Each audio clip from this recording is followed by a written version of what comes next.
Aujourd'hui, Comprendre pour gagner s'intéresse aux catégories de courses. Elles sont assez nombreuses, il faut bien l'avouer.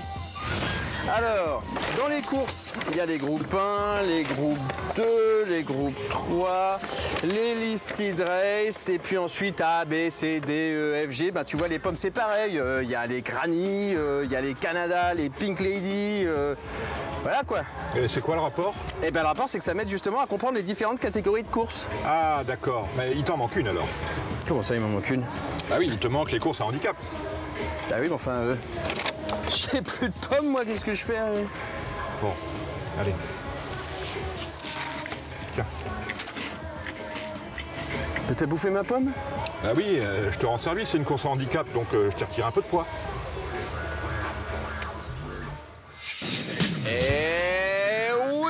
Catégorie de course, c'est exactement comme les sports individuels ou collectifs. Il s'agit de hiérarchiser les compétiteurs entre eux, bref, d'instaurer une pyramide des talents dont tous rêvent d'atteindre le sommet. Alors, quelles sont les différentes catégories de course? Comment passe-t-on de l'une à l'autre? Comment détermine-t-on la valeur sportive d'un cheval? Y a-t-il une différence entre le trot et le galop? Que de questions, mais bonne nouvelle, que de réponses pertinentes grâce à nos experts. Nous vous expliquerons exactement comment fonctionnent les catégories de course à l'aide de technologies de pointe, puis nous verrons comment Triode de Feyer d'une part et Saphir de Morge de l'autre ont connu des voyages fulgurants jusqu'au firmament de la félicité hippique, le saint des saints, le Graal du cheval, le groupe 1 et non pas le grappin. Comprendre pour gagner, ils sont partis!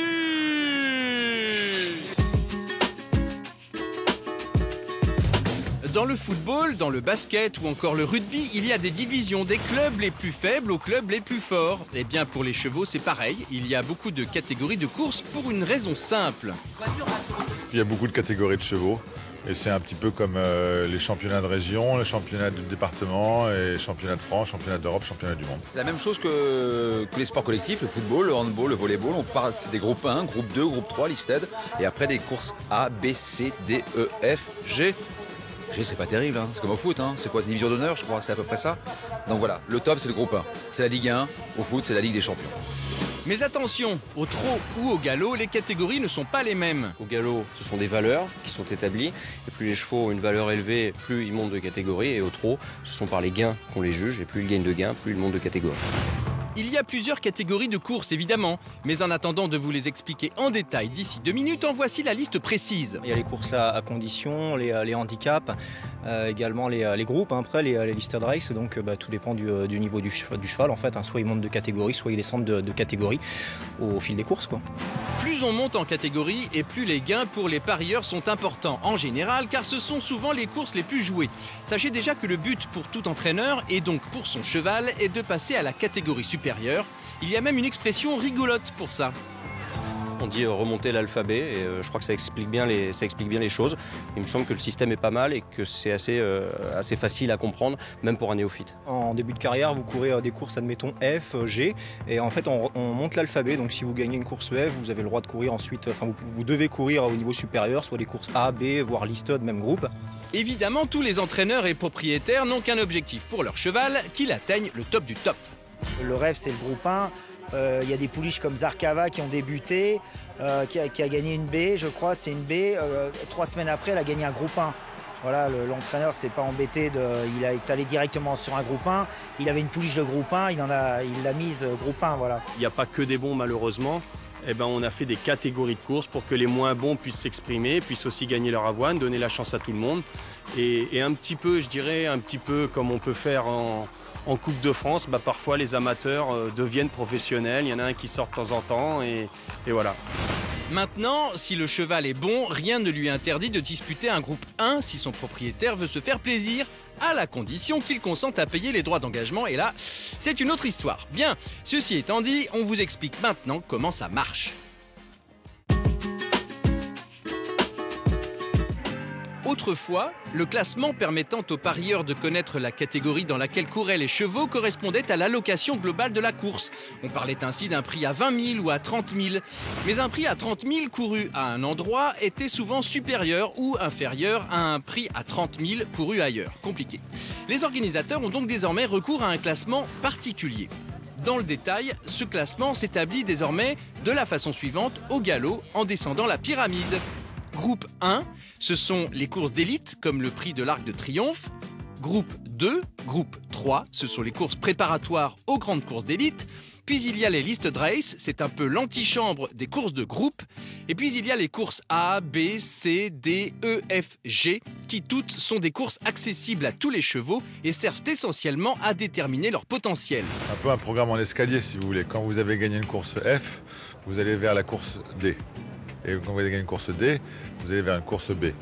Et quand vous avez gagné une course B, vous allez ensuite vers les listed, et les groupes 3, les groupes 2 et les groupes 1. Les groupes 1, c'est les grands prix.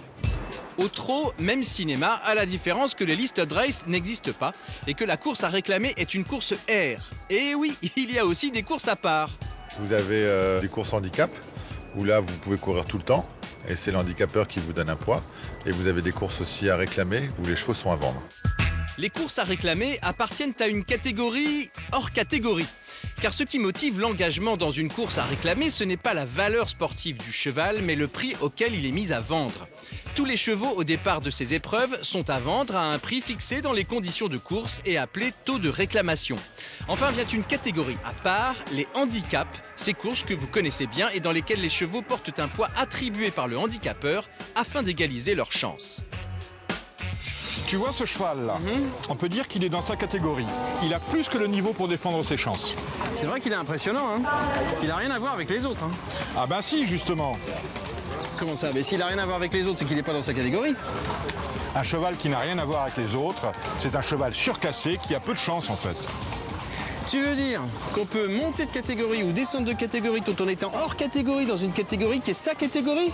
Tout à fait. T'es catégorique? Je suis catégorique. Ah bah là c'est clair.